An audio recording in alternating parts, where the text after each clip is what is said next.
Welcome everybody to Falcon Plays Moon Hunters episode number 1. This right here is a game I'm really excited to be showing off on the channel. This game is not really long from start to finish, and that's not a bad thing. The game actually encourages multiple playthroughs because every single playthrough is going to have a huge amount of choices every single time, and all these choices are going to actually have a really big impact in the entire game. Whether it means unlocking new paths, new missions, new areas, new characters, new skills. This game is full of secrets. That's the best way to kind of really describe it. For the premise of this video, I'm going to play with the witch because she's a lot more solo-friendly character. The cultist really dies often because he's kind of like really melee up in your face, so you need somebody to kind of back you up. The Songweaver is completely support-based, so I've done the Wolf Clan before. I'm going to try out the Dust Folk this time around. As you can see, I haven't unlocked the High Tribe, and in the fourth one, I don't even know what that might be, so there's still so many things to unlock in this game. Let me go into Dust Folk, and we have a story over here. Perhaps you've met them in the tree. Heroes that walked among us. Their stories taught us how to endure difficult times. For generations, we looked to them for strength, for guidance. Journeys end, but stories live on. Long ago, in this land we call Zarya, our heroes were just travelers trying to find a way home.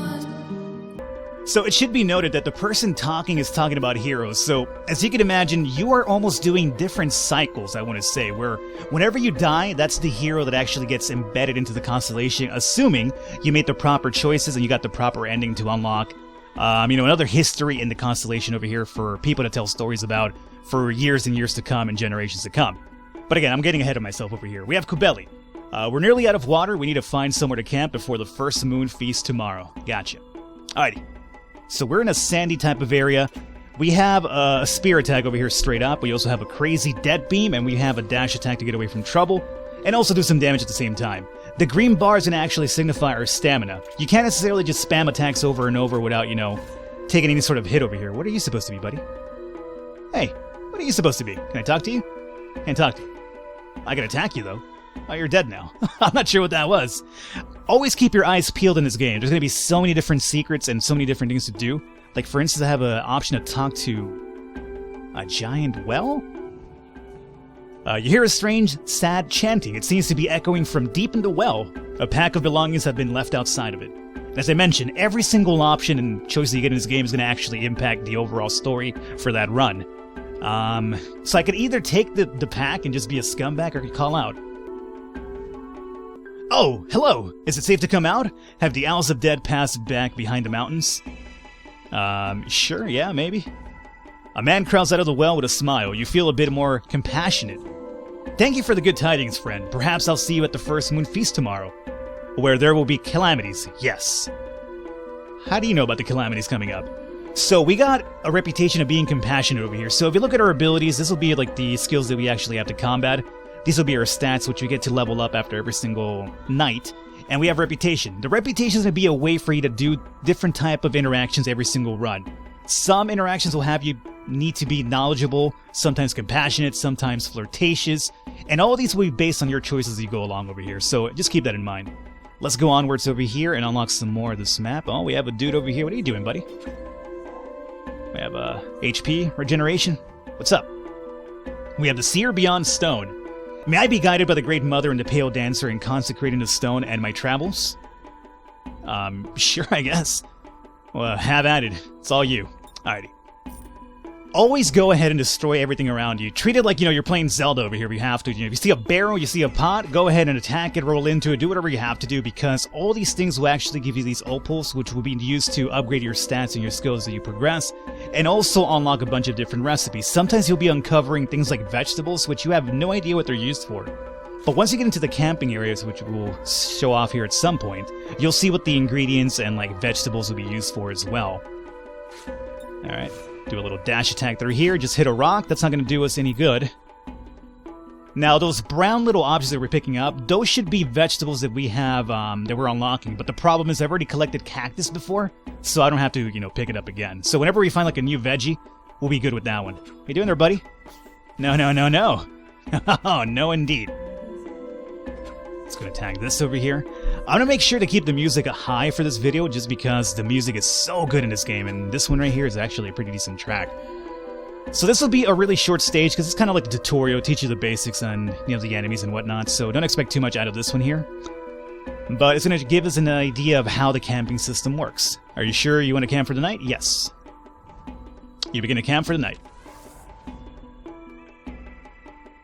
Even small children know the name of Kubeli, whose strength seemed blessed by the Queen of Heaven. Kubeli spoke out against violence and war, instead ministering to the suffering. We got 2 kills on this map and no deaths to our name. Good. It seems safe here. Let us set up camp. So once you're in camp, you get a choice of doing whatever you want to do over here.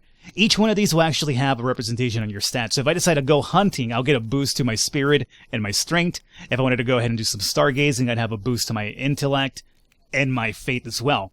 So to start off with, let me go into cooking to show off what I meant about the ingredients. This is going to be more of a random grab bag. What you do with this one is you want to go ahead and just mix different ingredients and hope for the best over here. Berries along with honey? Sure, let's see what this does for us. Do you want to cook these ingredients? Yeah, why not? Be really sweet fruit. You start to mix the ingredients together. What do we unlock? If we unlocked anything at all. Oh, we discovered candy. Candy gives everyone plus 5 energy, so our intellect went up right now, it does seem. Good. Let's pack up. We're nearly home now. That'll kind of introduce the whole camping system. After every single successful camp, you will get a chance to level up. If you die, it's not necessarily game over, but you don't get a chance to level up your stats, so just keep that in mind. Let me go into the Bizer. And this will be our main story, or not our story, but our main village right now. Lahuma the Merchant. Let's get the moonlight out of the opals, shall we? So here we could actually use our opals to level up our skills. As you can see, we don't really have enough to level anything up, so I'm going to have to bypass on that one. But maybe around here we should be able to find enough to get a level up at least. Let me go ahead and just start breaking random stuff over here. The music for the desert town is so good, as you could probably hear in the background over here. Isamat ignores you, deep in prayer. And she's ignoring me because more than likely we just don't have a particular ability that would trigger her to pay attention to us, or maybe we need to be compassionate or something, maybe have better fate, who knows. But again, everything that you choose in this game is going to have a really big impact based on your stats and your selections as well. Alright, so that's going to be another ingredient we already have. The elders ignore you, comparing the achievements of their grandchildren. Perhaps someone more prideful would join the boasting, and we don't have prideful. All we have is compassionate at the moment. Amishal the Keat Keeper. One of the Keats was born with the mark of a sun on its back. I haven't told anyone. What if we're cursed? What should we do? So, since we're part of the Moon Tribe, the sun is kind of like our main antagonist, right? So apparently this animal was over here born with the sign of the moon. I'm gonna say just watch the Keat.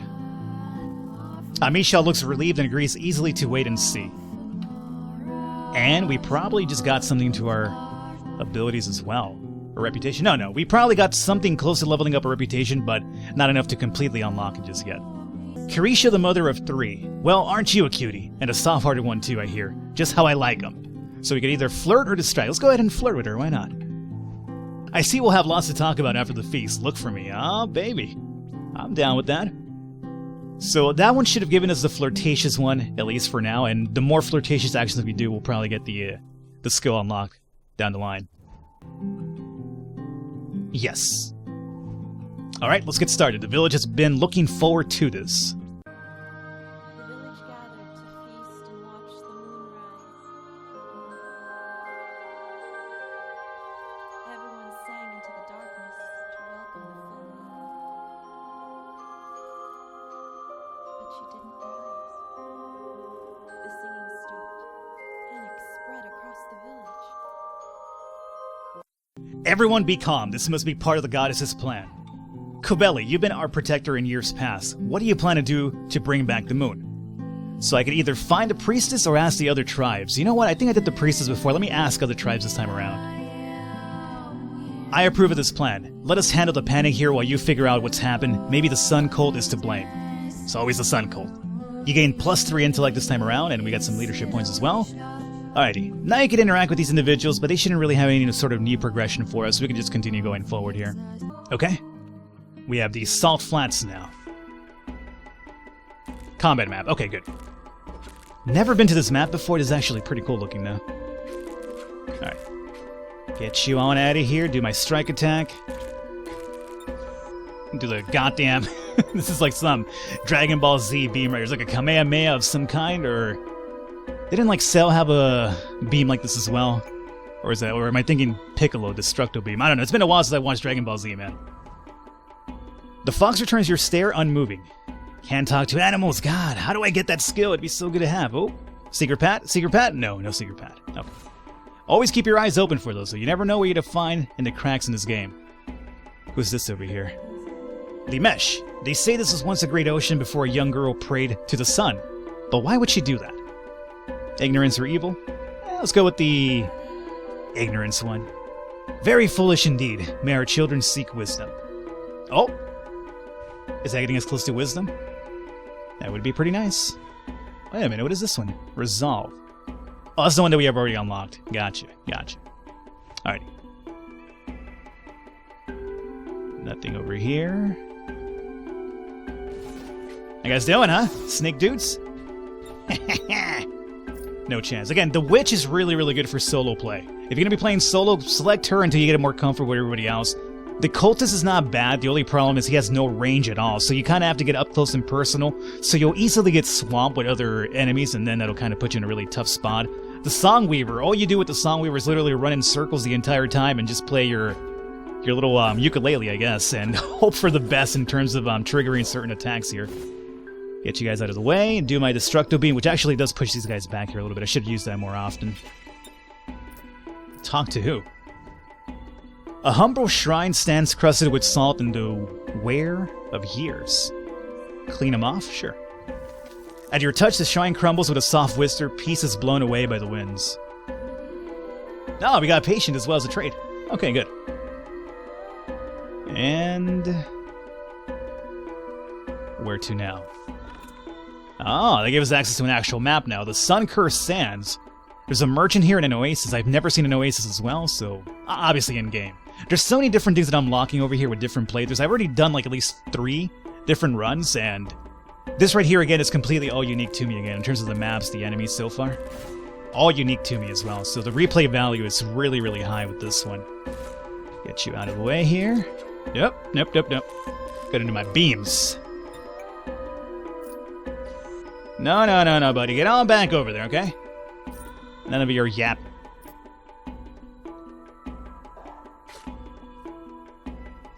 Oh, you guys are stuck. How about that? Oh, no. You're supposed to go you. Oh, I should note as well. I'm not sure what's going to happen this run, but with the last run that I did, I was actually brave enough that I actually got a pet, so I'm not sure that's something you see every single run. Oh, hey! We might be able to trigger it right now. Hold on. As you get close, the lion releases a deafening roar. Perhaps someone more brave could get closer. Oh, that's the one that I was talking about just now, oddly enough. If you have enough bravery, you could actually befriend that cat, or lion, I guess, and it'll actually help you out in combat through the entire run, mind you. So, really cool to have if you have enough bravery, but obviously we don't have it enough right now, so if we could get enough of it, though, we could hopefully come back and get this guy to help us out here. It's kind of like a cheap AI way to kind of get some backup, because right now I'm rolling solo. This game is mostly... You don't really have to play... Oh, those guys are strong. You don't really have to play it with multiple people, but it's probably a little bit easier that way, especially if you want to test out the other classes, because as I mentioned, the Cultist and the Songstress, or the Historian, whatever, the Songweaver, really, really kind of weak in one-on-one combat over here against the enemies. Alrighty, let's get you. Now, there's easy ways to kind of speed through this entire game. Like, you don't really have to go out searching and killing everything. All you really want to do is get to the ending, and when you get to the ending of the map, to camp, you get your skills and you continue going forward that way. But if you don't search, you don't find secrets and other characters and other parts of the story, so it's kind of up to you. Do you just want to get to the end and get different endings, or do you want to unlock stuff as you go along forward over here? We have a dude that we could buy some skills from as well down here, but before we do that, I want to get a few more opus over here. Good. This seems to be a dead end. Oh, not really. Sitting down, nothing's happening. Nothing happened. Get the feeling with the right class or the right skill, something right there would happen. What are you ghost people doing over here? The weeping and gnashing of the spirits tickle feathery at the edges of your mind. Let's go ahead and observe them. After watching the spirits for a time, you notice each is marked with a crescent moon. Soon after, the holy dead sink into the sands and return to the underworld. You gain wisdom and intellect 3. Perfect. Now we are wise. Good. That might actually open up some new things for us down the line. Alright. Now there was an oasis in this map too, right? Oh, this might be it. The water shimmers, then bubbles, then begins to boil. Small fish leap from the surface. Do we drink or do we observe? Let's go ahead and be risky here and drink. The water vanishes beneath your touch. You dig your hands into dry sand. Huh. Never seen that little trait pop up before. I wonder what that one's from. Okay. Now, I wonder if there's going to be a boss fight for this map. Sometimes there's a boss fight, sometimes there isn't. Okay, let's get away from here and beam you guys from afar. Could use a bit more HP. Let's go down over here, spider dude. We could definitely use a bit more HP as well. This might be our boss fight right here, actually, I talked about it. Yeah. It's technically, sometimes it's not a boss fight, sometimes it's more of like a gauntlet. Like, you'll get like a few enemies thrown your way. Not too difficult sometimes, but, you know, if you're a little bit low on HP, it could be. Let's give it a try. This will be a gauntlet-styled fight. Okay. Not too bad. Now, these are going to be some cultists as well. The main dudes, the bad dudes, if you want to go that way about it. So far with the story, anyway. 3 more of you. Nope. Get on back. No, no, no, no, no, no, no, no, no! Let's, use some distance for benefit. No! Get out of here! You should be dying. Die. You dead now? You got it? Alright, good. We got a little bit of reward here. 15. Hoo-wee, that was actually a little bit close for comfort. Can't check out those papers. That was way too close of a fight. Wowee. Alrighty. And with that, we're basically done over here. We'll get to camp, get a little bit of boost to our skills or traits or abilities, and then go on to day number 3. Or day number 2 if I'm right. Yes. The sun-cursed sands is now clear. The Seeker of Waters asked Kubeli to find a moon priestess to explain the calamity. Kubeli became a beacon of wisdom, inspiring many to heed her words. Great. And we got 39 kills over here, no debts to our name. Alrighty. Ooh, hey, we have a dude over here. We have the Spellblade. Kubeli, the Sun Cult hunts you because you have been chosen by the goddess. How will you defend yourself? Power. Can our weapons protect us when the Pale Dancer herself leaves us to our own defenses? The Sun Cult grows. Please pray with me. Briefly, a vision of your shared ancestors shimmers by firelight. I promised the chief I'd collect a few skins before returning home. I'd better start hunting. Perhaps someday I'll hunt by your side. You have unlocked the Ancestral Spellblade costume for future adventures after this one is complete. Great. Now, let's go ahead and acquire some more HP and leadership, I'm going to say. So let's just go ahead and rest for this one. Kubeli rests, recovering from the journey. Kubeli gains 5 charm and 3 endurance. A squat shadow approaches a campfire. A keyed bird warbles low and looks at you expectantly. A few white feathers on its back grow in the blurry marking of a sun. Cook 'em or greet 'em? Let's go ahead and just, Oh, he's got the sun, huh? Yeah, let's greet him, why not? The keyed bird bows and seems to want to follow you. You feel blessed having it at your side. As dawn breaks, a figure approaches the camp. Oh, it's a sun cultist. King Marduk announces the righteous sun has hereby vanquished and destroyed the temptress moon. All tribes are graciously allowed to swear fealty to King Marduk. You, however, must die. Prepare yourself for annihilation in 3 dawns from now. I will disagree with that statement. He ignores your words and retreats. Could the Queen of Heaven really be destroyed? Surely there is another explanation. And that is where our journey really takes off. So 3 days remaining until our impending doom, apparently. Alright, guys, we're going to wrap it up here for this one. Hopefully you enjoyed it. Leave a thumbs up, leave a like. The support does mean a lot. I will catch you next time.